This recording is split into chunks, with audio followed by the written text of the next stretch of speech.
문수보살은 선제동자에게 이렇게 말하였다. 선남자여, 내가 이미 깨달으려는 마음을 내었으니 이제부터 선지식을 찾아다니면서 한결같은 마음으로 가까이 모시고 공양하라. 온갖 지혜의 지혜를 성취하려면 결정코 선지식을 찾아야 한다. 그리고 어떻게 보살도를 닦으며 어떻게 보살의 행을 합니까? 고 묻는 것이 좋으리라. 여기서 남쪽으로 가면 승낙국의 묘봉산에 덕운이라는 비구가 있는데 그에게 가서 보살이 어떻게 보살의 행을 배우며 보살이 어떻게 보살의 행을 닦으며 내지 보살이 어떻게 보현의 행을 빨리 원만케 하느냐고 물어보도록 하여라.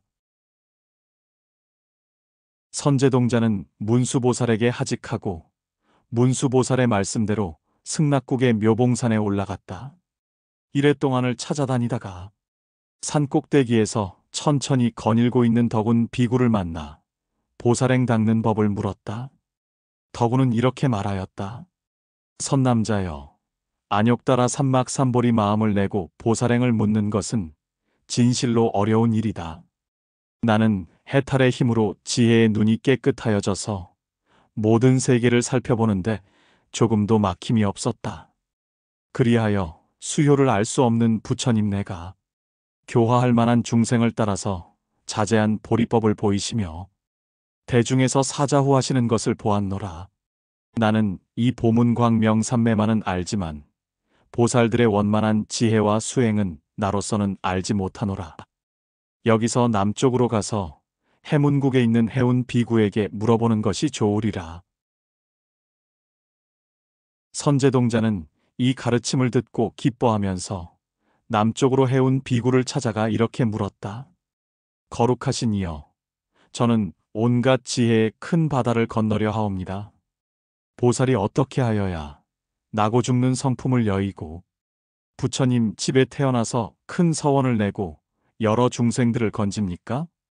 해운 비구는 이렇게 대답했다. 선근을 깊고 깊게 심지 아니하고는 도를 구하려는 마음을 낼 수 없는 것인데 선지식을 가까이 모시고 공양하며 목숨을 아끼지 않고 부처님의 경계를 좋아하는 것이 보리심을 내는 것이니라.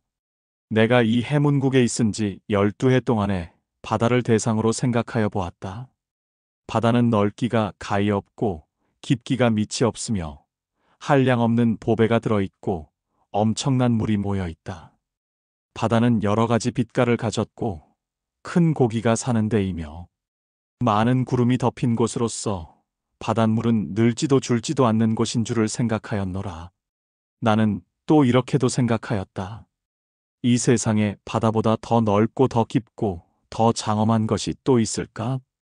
그러자 바닷속에서 보배로 된 연꽃이 저절로 솟아나고 수백만의 천왕과 용왕과 귀신들이 예배하고 찬탄하며 연꽃 위에는 수없는 대중에게 둘러싸인 부처님이 알 수 없는 신통한 도력을 나타내셨다.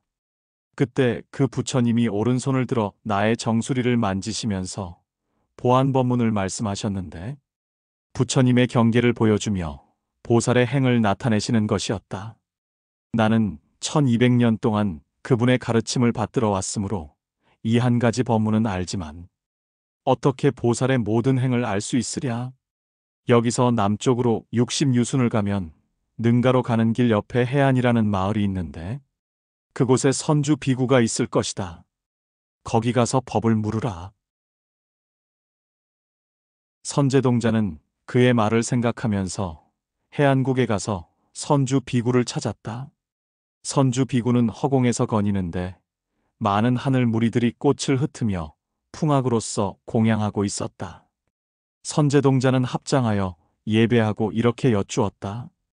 거룩하신 이여, 어떻게 하면 보살의 행을 닦으오리까? 선주 비구는 말하였다. 선남자여, 나는 보살의 걸림없는 법문을 이루었으며 밝고 깨끗한 지혜의 광명을 얻었고 그리하여 중생들의 마음을 살피는데 조금도 막힘이 없노라. 일부러 짓는 것이 없는 신통을 얻었으므로 시방세계의 많은 부처님이 말씀하신 이치를 모두 듣고 기억하며 어떤 중생이나 나를 보기만 하면 모두 삼박삼보리를 얻을 것이다. 나는 이 걸림이 없는 한 가지 법문만은 알지만 보살들의 수없는 공덕이야 어떻게 알겠는가? 여기서 남쪽으로 가면 자제국의 축약성이 있고 거기 미가라는 장자가 있을 것이다. 그에게 가서 도를 물으라. 선제동자는 다시 축약성을 찾아갔다. 일만 대중에게 둘러싸여 윤자장엄광경을 말하는 미가 장자에게 예배하고 이렇게 여쭈었다. 거룩하신 이여, 저는 삼막삼보리 마음을 내었는데 어떻게 하면 보살의 행을 배우며 생사 중에 있으면서도 보살의 지혜를 잃지 아니할는지 알지 못하오니 가르쳐 주시기 바라나이다.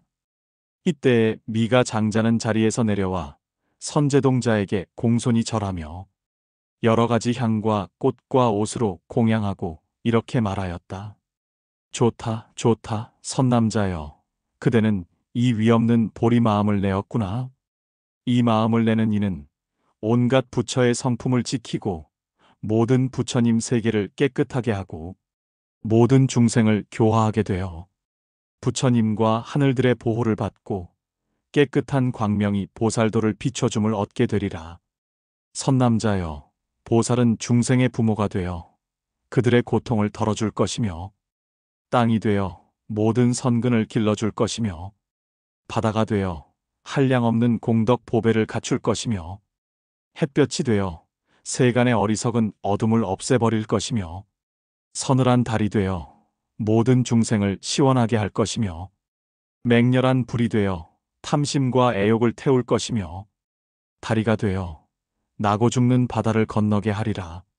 나는 시방세계 모든 중생들의 말을 알아들어서 보살의 하는 말이 헛되지 않는 법문만을 이룩하였으니 어떻게 보살의 행을 말할 수 있겠는가? 여기서 남쪽에 주림나라가 있고 그 나라에 해탈 장자가 있으니 그 사람에게 가서 보살도를 물으라. 선제동자는 이 법문을 듣고 신심을 내어 선지식에게서 훌륭한 지혜를 얻는 줄 확신하고 남쪽으로 향하여 길을 떠났다. 선제동자는 보살의 하는 말이 헛되지 않는 법문을 생각하면서 12해 만에 주림나라에 이르러 해탈 장자를 뵙고 생각하였다. 선지식은 만나기 어렵고 가까이 모시고 있으면서 그의 뜻을 따르기는 더욱 어려운 일이구나. 그는 이렇게 여쭈었다. 거룩하신 이여, 저는 이미 위없는 보리를 구하려는 마음을 내었고 이제는 부처님 내의 모든 서원을 만족하고 부처님 내의 지혜 광명을 얻으려 하오니 바른 법에 나아가는 문을 열어 의혹의 가시를 뽑아주소서. 어떻게 하면 보살의 행을 닦습니까? 해탈 장자는 대답했다. 나는 부처님의 걸림없는 장엄 법문을 성취하였으므로 시방세계의 모든 부처님을 뵙거니와 부처님 내가 여기 오시는 것도 아니고 내가 그리로 가는 것도 아니어서 부처님 내는 오고 가는 모양이 없고 그대로 막힘없는 힘을 갖추었느니라.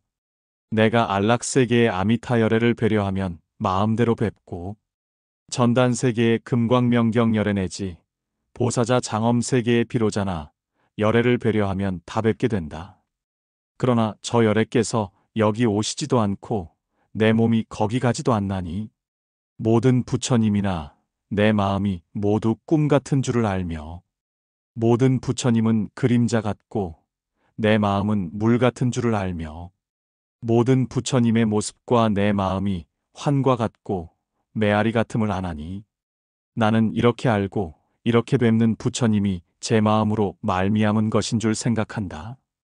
그러므로 보살은 자기의 마음으로 불법을 얻고 보살행을 닦으며 자기의 마음으로 큰 원력을 일으켜 중생을 교화하는 것이다. 지혜의 광명으로 자기의 마음을 비춰보고 부처님같이 자제한 마음을 내어야 하느니라. 나는 이 막힘없는 법문만을 알고 있으므로 보살의 걸림없는 지혜와 수행을 끝까지 갖추려면 남쪽으로 가서 마리가라 나라의 해당 비구에게 물으라. 선제동자는 매우 기뻐서 장자의 공덕을 찬탄하고 우러러보면서 눈물을 흘렸다. 그리고 선지식의 은혜를 생각하면서 장자에게 하직하고 남쪽으로 향하였다. 해당 비구는 고요히 앉아서 산매에 들었는데 숨을 쉬는 기척도 없이 몸을 움직이지도 않았다. 그러나 그 몸의 여러 곳으로 한량없는 작용이 생기며 광명을 놓아 마군을 항복시키며 사람들의 나쁜 마음을 소멸하고 법을 말하여 많은 중생들을 교화하였다. 선제동자는 일심으로 해당 비구의 부사의한 삼매법문을 생각하고 있었다. 오랜 뒤에 해당 비구는 산매에서 일어났다. 선제동자는 이렇게 물었다. 거룩하신 이여, 이 산매는 깊고 넓고 자제한 것이 진실로 생각할 수 없습니다. 지혜 광명으로 모든 세계를 비추어서 나쁜 갈래의 고통을 없애고 중생들로 하여금 기쁘게 하니 이 산매는 무엇이라 이름합니까? 해당 비구는 말하였다. 선남자여, 이 산매는 깨끗한 광명이 찬란한 반야바라밀 경계라 한다. 나는 반야바라밀을 닦아서 이 산매를 얻을 적에 100만 아승지 산매를 한꺼번에 얻게 되었다. 나는 이 산매는 알지만 보살들이 깊은 지혜에 들어가 청정한 법계를 분별하는 것들이야 어떻게 말할 수 있겠는가. 이어서 선제동자는 해조국 보장엄 동산에 있는 휴사우바이에게서 법문을 듣고 그의 지시에 따라 비목구사 선인을 찾아갔다. 큰 수풀 속에서 나무 껍질로 만든 옷을 입고 풀자리에 앉은 선인을 보고 도를 물었다. 나는 이길 이 없는 지혜 법문을 얻었노라 하면서 오른손으로 선제의 머리를 만지고 또 손을 잡았다. 선제는 별안간에 자기의 몸이 시방세계에 수없는 부처님 앞에 있는 것을 깨달았다. 그 부처님들의 몸매와 권속과 광명을 뵙고 걸림없는 지혜와 광명을 따라 부처님의 실력을 생각하면서 한 부처님 앞에서 하루를 지내기도 하고 또 다른 부처님 앞에서 이래낮 이래밤을 지내기도 하며 혹은 한 달, 한 해, 100년, 1000년 한량없는 오랜 세월을 지내는 줄을 스스로 알았다. 그리고 이 길이 없는 지혜에 비치어졌으므로 가지각색의 삼매와 지혜를 얻었다. 이때의 선인은 선제의 손을 놓았다. 선제는 자기의 몸이 본고장에 돌아온 것을 알았다. 지금 기억하는가? 고 선인이 물었다. 거룩하신 이의 힘으로 지금도 기억합니다. 내가 아는 것은 이것뿐이로다. 저 보살들의 한없는 지혜로 부처님의 지혜 등불을 얻는 것이라든지 잠깐 동안의 삼세의 일을 아는 것이라든지 모든 세간의 지혜의 몸을 나타내는 것들은 나로서는 알지 못하노라. 남쪽으로 가서 이사나 마을의 승열 바라문을 보고 보살도를 물으라.